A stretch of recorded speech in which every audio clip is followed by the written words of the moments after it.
Good morning, student. This is part 3 of the chapter Theory of Consumer Behavior. In this video, we are going to learn about consumer equilibrium.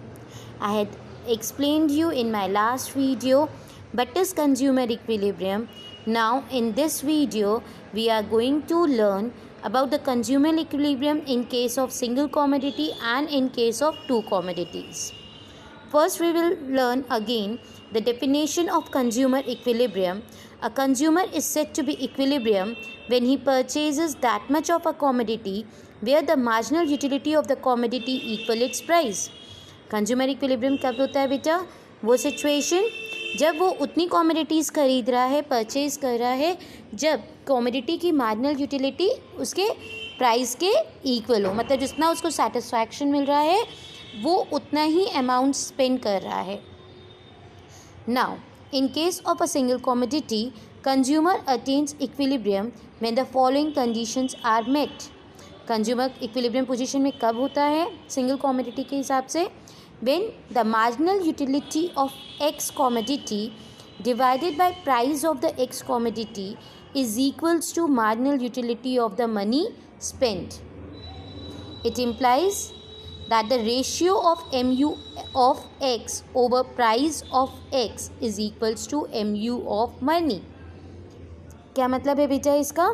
जब marginal utility of a commodity x हमने commodity माना है divided by price of the commodity किसके equal हो? Marginal utility of the money spent. तो उस case में consumer equilibrium position पे होगा. Now we will learn this law. First we will learn the assumptions of this law. Utility is measurable in absolute terms. इन्होंने क्या कहा? Utility absolute terms में major हो रही है. कंज्यूमर रैशनल है. Law of diminishing marginal utility operate हो रहा है. Law of diminishing marginal utility मैंने आपको लास्ट वीडियोस में एक्सप्लेन किया था क्या होता है. Next, consumer income is given and remain constant. Consumer income constant है, उसमें कोई भी चेंजेस नहीं हो रहे हैं. The utility of money remains constant. और जो मनी की यूटिलिटी है कंज्यूमर के लिए वो भी कांस्टेंट है, उसमें भी कोई भी चेंजेस नहीं है. Now consumers equilibrium in case of single commodity, you can see here the table first in which units, marginal utility of a commodity and price of a commodity is mentioned. ठीक है. Now if consumer is consuming 1 unit, अगर consumer 1 unit consume कर रहा है first unit, तो उसकी marginal utility 700 है, price उसका 600 था. सेकेंड पे बेटा जब वो कंज्यूम कर रहा है, इन दिस केस मार्जिनल यूटिलिटी 650 है, प्राइस उसका 600 है. कॉमोडिटी का प्राइस तो चेंज नहीं हो रहा है बट उसकी यूटिलिटी लेवल चेंज होती जा रही है. ये मैंने आपको law of diminishing marginal utility में भी एक्सप्लेन किया था कि यूटिलिटी फॉल करती जाती है. वही सेम चीज़ यहाँ पे भी हो रही है बेटा. थर्ड यूनिट पे मार्जिनल यूटिलिटी 600 है, प्राइस भी 600 है. फोर्थ यूनिट पे मार्जिनल यूटिलिटी 550 हो गई है, price of the commodity same है 600. फिफ्थ में मार्जिनल यूटिलिटी 500 है, प्राइस ऑफ द कॉमोडिटी 600 है. तो इट मीन्स बेटा थर्ड यूनिट पे marginal utility of money and marginal utility of a commodity and price of a commodity दोनों क्या हैं? इक्वल है ना. तो it means that this is an equilibrium point. You can C with the help of the graph also. OX axis contains the unit of the commodity and OY axis contains the marginal utility and price of the commodity. When we are seeing that MUX, the graph is falling, it moves from left to right downwards, क्योंकि जैसे जैसे हम commodity consume कर रहे थे बेटा marginal utility क्या हो रहा था? फॉल हो रहा था. तो थर्ड पॉइंट पे जहाँ पे प्राइस 600 है, यूनिट 3 है, at this point marginal utility of a commodity and the price of the commodity both are equal. It means this is an equilibrium point. I hope it is clear, where it is written E also. and it is written MUX is equals to PX. Now we can read this.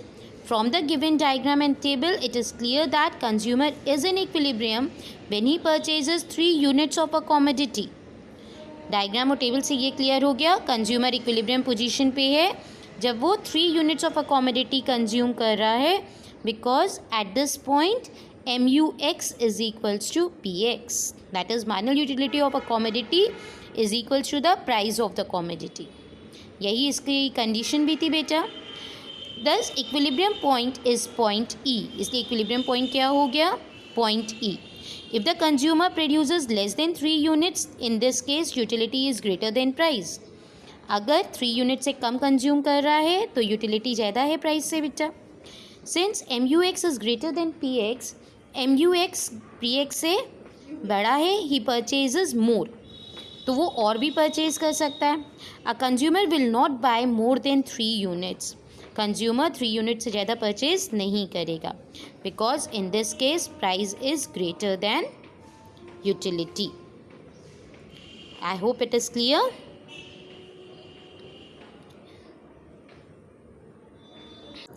Now we are going to learn about consumer's equilibrium using marginal utility analysis in case of 2 commodities. अभी हमने consumer equilibrium in case of 1 commodity read किया था बेटा. Now we are going to learn in case of 2 commodities.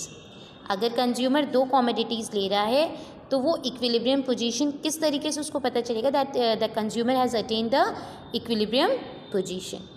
And this is also known as law of equi marginal utility. इसको और क्या बोलते हैं बेटा, law of equi marginal utility. According to this law, a consumer gets maximum satisfaction when ratios of marginal utility of 2 commodities and their respective prices are equal and MU falls as consumption increases.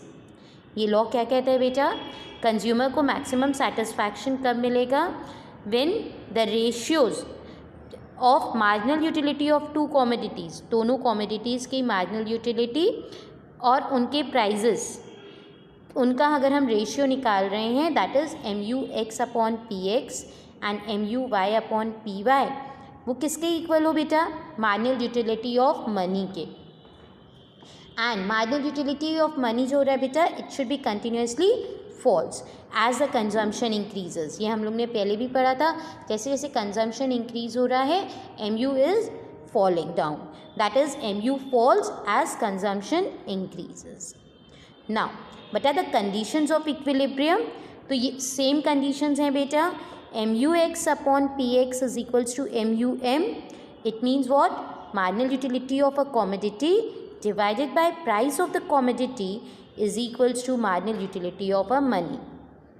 And for the second commodity, MUY upon PY is equals to MUM, that is marginal utility of Y commodity divided by the price of the Y commodity, which is equals to marginal utility of a money spent for Y commodity.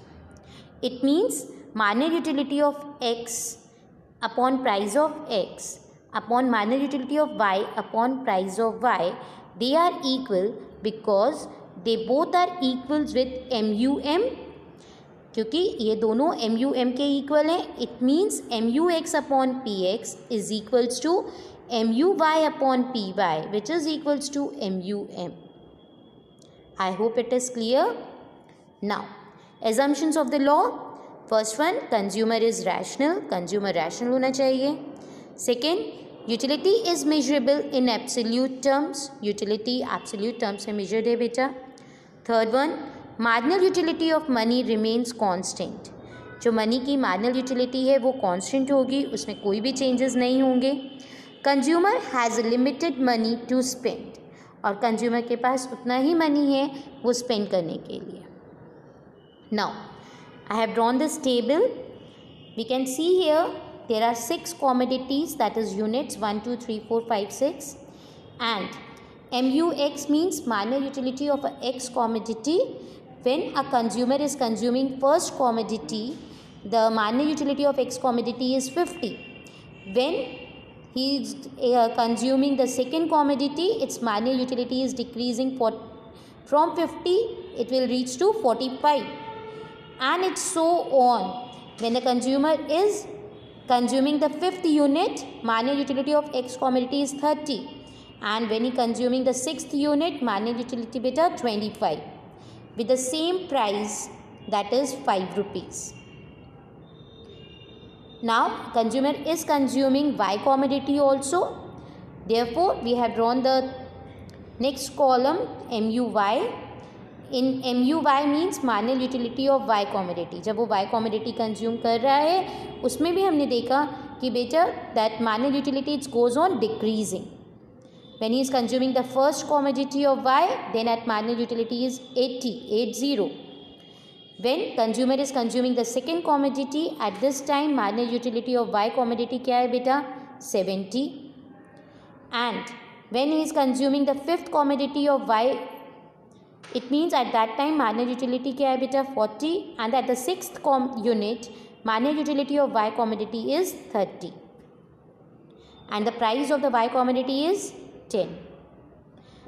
We have learned to know the equilibrium position. First we have to find out the ratio of MUX upon PX, that is 50 divided by 5, that is 10, 45 divided by 5, 9, 40 divided by 5 is 8, 35 divided by 5 is 7, 30 divided by 5 is 6, and 25 divided by 5 is 5. MUX upon PX, is it clear how we have calculated it here? Now MUY upon PY, अब हम MUY और PY को divide करेंगे बेटा. 80 divided by 10 is 8, 70 divided by 10 is 7, 60 divided by 10 is 6, 50 divided by 10 is 5, 40 divided by 10 is 4, 30 divided by 10 is 3. तो ये table अब हमको मिल गया है. Now suppose the consumer has ₹40 to spend on 2 commodities. Consumer के पास 40 रुपीज़ हैं स्पेंड करने के लिए, तो कंज्यूमर 40 से ज़्यादा एक्सपेंडिचर नहीं कर सकता है, ठीक. और हमारी कंडीशन भी फुलफिल होनी चाहिए कि MUX upon PX MUY upon PY equal हो. तो if we are seeing it from this table, third unit पे देखो बेटा मैंने एक एरो दिया है MUX और PX में, और MUY और PY में वो एरो फर्स्ट यूनिट पे जा रहा है ना, क्योंकि because at this point both MUX upon PX and MUY upon PY equal है, दोनों का 8 है. तो हमने अपने सेकेंड टेबल जो ड्रॉ किया था उसमें बेटा 3 unit of X and 1 unit of Y, मैंने फर्स्ट वही लिया है. और यूनिट ऑफ X जब हम ले रहे हैं तो प्राइस ऑफ X क्या है 5 रुपीज़, तो हमने क्या किया 3 इंटू 5 15, और Y रुपीज़ की कॉमोडिटी का प्राइस बेटा 10, that is 1 into 10 is 10, 15 plus 10 is 25. Same चीज़ मैंने सेकेंड एरो के साथ करी है बेटा. MUX अपॉन PX 7 है और MUY PY यहाँ पे भी 7 है. दिस मीन्स हम 4 यूनिट्स ऑफ कॉमोडिटी X ले रहे हैं और 2 यूनिट ऑफ कॉमोडिटी Y ले रहे हैं. 4 into Y 5 is 20 and 2 into 10 is 20. 20 और 20 को ऐड करेंगे तो क्या आएगा बेटा 40. अब थर्ड एरो को अगर हम देख रहे हैं तो उसमें 5 units of X and 3 units of Y जब हम कंज्यूम कर रहे हैं तो उसमें MUX अपॉन PX और MUY अपॉन PY इक्वल है. तो 5 इंटू 5 प्लस 3 इंटू 10 25 प्लस 30 55 आया.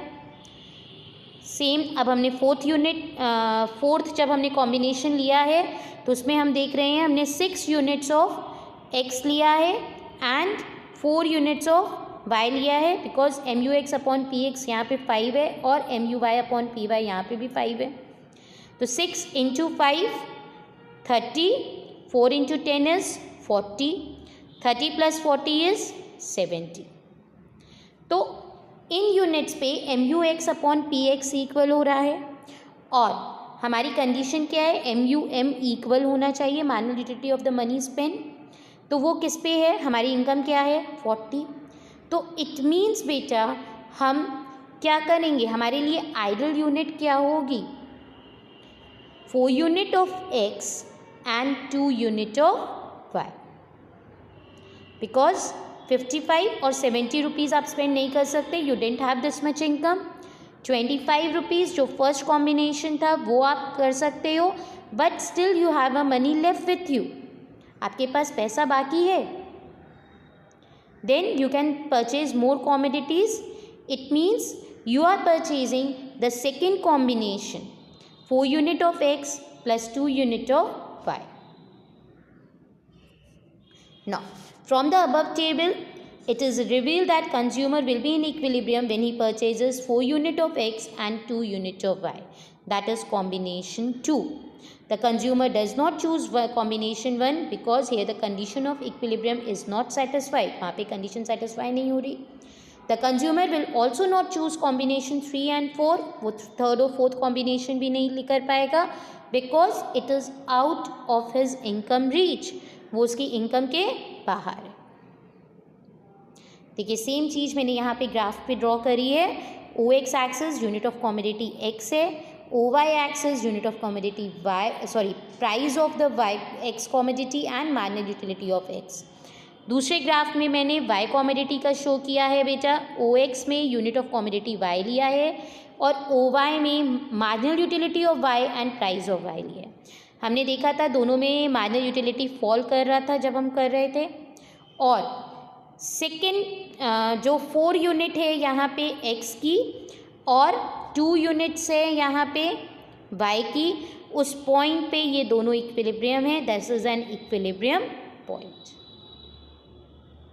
क्योंकि ये दोनों चीज़ें इक्वल स्लोप पे जा रही हैं और उसका इनकम जो हो रही है वो भी सेम है जितनी वो स्पेंड कर रहा है और कंडीशंस फुलफिल हो रही हैं। आई hope it is clear. Thank you students.